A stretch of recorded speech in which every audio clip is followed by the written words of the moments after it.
Do you wanna know? Hai, assalamualaikum, welcome back to my channel. Jadi hari ini aku mau kasih informasi ke kalian bagaimana cara mengatasi dysmenorrhea. Nah, kalau kalian mau tahu, jangan di skip videonya ya.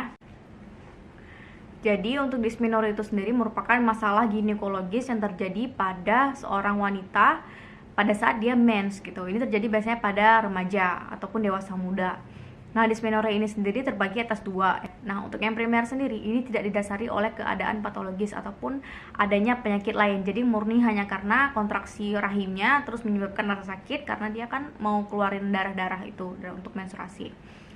Nah, sedangkan untuk dysmenorrhea yang sekunder itu didasari oleh suatu penyakit atau keadaan patologis. Nah, bisa jadi mungkin kista, ada endometriosis sehingga menyebabkan rasa sakit yang berat gitu. Untuk dysmenorrhea sendiri dibagi atas 3 derajat, ada yang ringan, sedang, terus juga ada yang berat. Nah, untuk yang ringan sendiri ini cuman hanya nyeri head aja, dia tidak mengganggu aktivitas dan juga tidak berat kayak gitu kan. Sehingga dia tidak memerlukan obat-obatan gitu. Jadi dia bisa istirahat aja, kemudian dia langsung sembuh, nggak apa-apa kayak gitu. Sedangkan untuk dysmenorrhea yang sedang, itu biasanya sudah mengganggu aktivitasnya. Jadi udah mulai meliburkan diri dari sekolah mungkin atau dari nggak masuk kuliah. Dan juga dia memerlukan analgesik atau obat pereda nyeri supaya nyerinya itu berkurang. Sedangkan untuk dysmenorrhea yang berat, nah ini sudah mengganggu aktivitasnya yang parah. Bisa sampai dia muntah-muntah, terus bisa sampai pingsan. Nah, sehingga ini juga salah satunya indikasi untuk datang ke SPOG gitu. Jadi untuk diperiksakan kandungannya kenapa, bisa jadi karena ada kista atau ada endometriosis kayak gitu. Nah, untuk hal yang bisa kalian lakukan untuk pencegahan terjadinya dysmenorrhea pada saat nanti kalian haid bulan depan, yang pertama adalah kalian harus olahraga. Aku dulu itu olahraganya yoga. Yoga itu banyak banget ngebantu aku untuk mengurangi dysmenorrhea. Terus juga aku tuh kurangin banget yang namanya tuh lemak-lemak. Mau itu makanan yang junk food, terus juga kafein, misalnya kayak kopi, aku nggak minum sama sekali. Dan satu lagi, aku itu selalu mempersiapkan obat anti nyeri atau analgesik gitu ya. Analgesik berupa asam mefenamat 500 mg.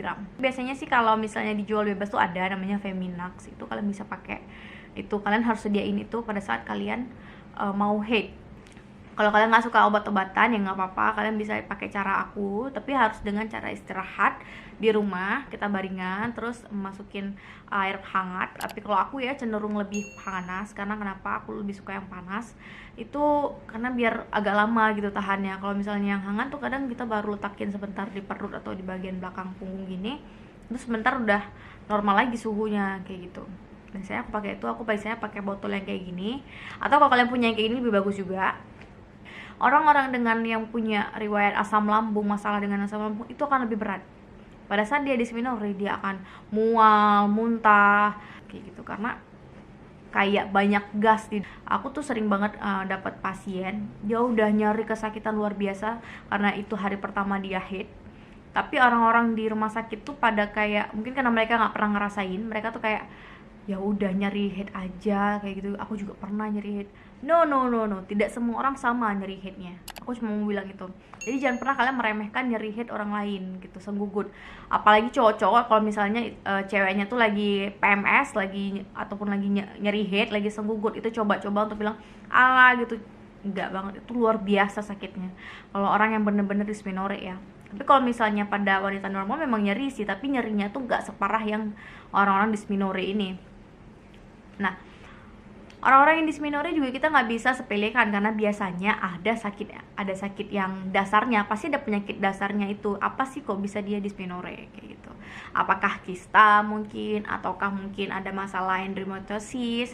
Ini aku kasih tahu di sini ya, endometriosis, terus misalnya kista ovarium, kista apa kali.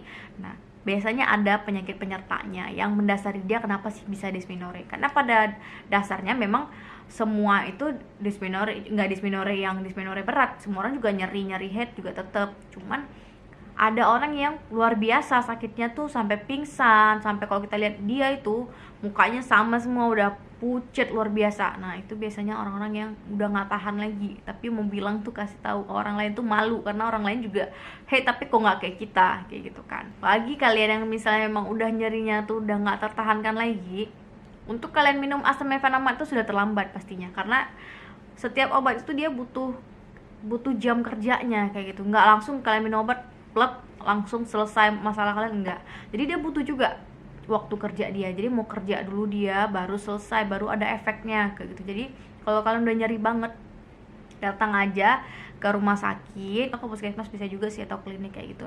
Itu bisa dikasih obat yang dari anus gitu. Aku udah pernah itu pakai yang obat Caltropen Sup dari anus dia maksudnya. Itu kayak lega langsung, hilang semuanya kayak gitu. Jadi itu kalau menurutku setelah dikasih obat tuh kita bisa langsung pulang, bisa langsung kayak tidur tenang kayak gitu. Karena kalau untuk dysmenorrhea sendiri sih bahkan kita harus meliburkan diri dari sekolah atau kampus karena emang nyari banget kayak gitu ya. Dan jangan coba-coba minum teh. Kalau kalian minum teh pada saat kalian lagi dysmenorrhea, itu rasanya perut kalian kembung, kayak udara semuanya isinya, kayak perasaan tuh kayak begah mau muntah. Jadi jangan coba-coba minum kopi sama teh tuh pada saat kalian lagi dysmenorrhea, apalagi soda. Please guys, minum aja air hangat putih, udah selesai, enak banget. Nah, jadi setelah kalian sudah merasakan nikmatnya dysmenorrhea itu, kalian jangan ragu-ragu untuk pergi ke SPOG gitu. Pergi aja ke dokter kandungan. Nah, biasanya dokternya akan nanya tuh bagaimana siklus headnya. Terus nanti akan di USG biasanya dilihat apakah ada endometriosis, mungkin ada kista.